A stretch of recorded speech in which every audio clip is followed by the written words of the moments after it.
আজি আমি অসম জাতীয়তাবাদী যুৱ ছাত্ৰ পৰিষদে আজি বিক্ষোভ কাৰ্যসূচী কৰিছোঁ। যিহেতু আমি দেখিবলৈ পাইছোঁ যে অত্যাৱশ্যকীয় যিবিলাক আমাৰ সামগ্ৰী আছে, সামগ্ৰীৰ মূল্য বৃদ্ধি কিন্তু পূৰ্বৰ তুলনাত বহুত বৃদ্ধি হৈছে। ঔষধ পাতিৰ মূল্য বৃদ্ধি হৈছে। আমাৰ ডিজেল পেট্ৰলৰ মূল্য বৃদ্ধি হৈছে। এইবিলাক ৰোধ কৰিবৰ কাৰণে চৰকাৰে কোনো ধৰণৰ ব্যৱস্থা গ্ৰহণ কৰা নাই। চৰকাৰৰ আমি এটা কথাই আমি ক'ব বিচাৰিছোঁ, চৰকাৰৰ এই আচলতে নীতিবিলাক আমি এইবিলাক সলনি কৰিবলৈ হৈ গৈছে। নিৰ্বাচনৰ পূৰ্বে চৰকাৰৰ এই বিষয়াসকলে বিভাগীয় মন্ত্ৰীসকলে নানা ধৰণৰ আচলতে ৰাইজক প্ৰতিশ্ৰুতি দিয়ে যে অত্যাৱশ্যকীয় সামগ্ৰী, পেট্ৰল ডিজেলৰ মূল্য বৃদ্ধি এইবিলাক ৰোধ কৰিব বুলি।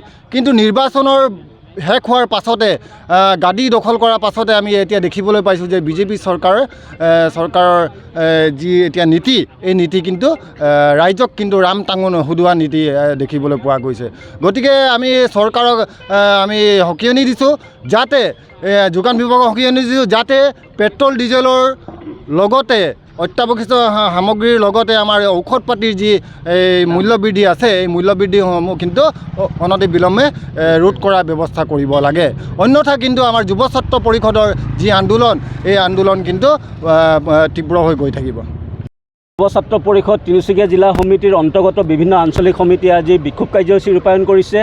আচলতে যিধৰণে অসমৰ সৰ্বসাধাৰণ খিলঞ্জীয়া ৰাইজক প্ৰতিশ্ৰুতি প্ৰদান কৰি চৰকাৰ গঠন কৰাৰ পিছতেই এই শাসনাধিষ্ঠ বিজেপি চৰকাৰখনে অসমৰ খিলঞ্জীয়া ৰাইজৰ মূৰত ৰাম টাঙোন সুধাইছে।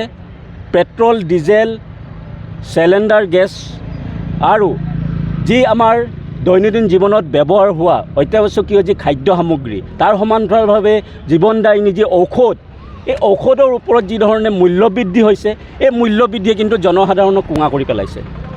সৰ্বসাধাৰণৰ ৰাইজৰ উন্নয়নৰ কথা কৈ, সকলো দিশৰ কথা কৈ, কিন্তু এই শাসনাধিষ্ঠ চৰকাৰখনে কিন্তু বৰ্তমান ওলোটা খৰ মাৰিছে। পুঁজিপতি গোষ্ঠীক বৰপীৰা পাৰি দিছে, তাৰ সমান্তৰালভাৱে খিলঞ্জীয়া জাতি জনগোষ্ঠীৰ ৰাইজক প্ৰতাৰণা কৰিছে আৰু বৰ্তমান মূল্য বৃদ্ধিয়ে কিন্তু আকাশচুম্বী ৰেকৰ্ড প্ৰতিষ্ঠা কৰিছে। তাৰ পিছতো কিন্তু বৰ্তমানৰ চৰকাৰখনৰ বৰমূৰীয়াসকল নিঃশব্দে নীৰৱে শুই আছে। জনসাধাৰণৰ অভাৱ অভিযোগবিলাক দূৰীকৰণ কৰাৰ ক্ষেত্ৰত কিন্তু বৰ্তমানেও কোনো ব্যৱস্থা গ্ৰহণ কৰা নাই। তাৰ সমান্তৰালভাৱে এই যি ব্যৱস্থাটোৰ লগত জড়িত জিলা প্ৰশাসন, সমজিলা প্ৰশাসনসকল নীৰৱে আছে। এই খাদ্য বিভাগ, যোগান বিভাগ বুলি কিবা এটা বস্তু যে আছে, এই বস্তুটো থকাতকৈ নথকাই ভাল।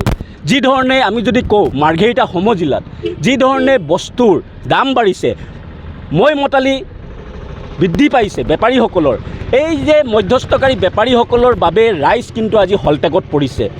সেইসকলে নিজা মন মৰ্জিত তেখেতসকলে দাম বৃদ্ধি কৰিছে। তাৰ স্বত্তেও কিন্তু আমাৰ মাৰ্ঘেৰিটা সমজিলাৰ যি যোগান বিভাগ, এই যোগান বিভাগে কিন্তু কমিশ্যন ৰাজত ব্যস্ত হৈ পৰিছে। গতিকে আমি এই যোগান বিভাগক আমি সকীয়াই দিছোঁ, অসম চৰকাৰক আমি সকীয়াই দিছোঁ, ভাৰত চৰকাৰক আমি সকীয়াই দিছোঁ। অতি শীঘ্ৰে জনসাধাৰণৰ এই যি সমস্যা, এই সমস্যা শীঘ্ৰে সমাধান কৰক। অন্যথাই কিন্তু অসম জাতীয়তাবাদী যুৱ ছাত্ৰ পৰিষদে অনাগত দিনত কিন্তু কঠোৰ আন্দোলনৰ কাৰ্যসূচী হাতত ল'বলৈ বাধ্য হ'ব।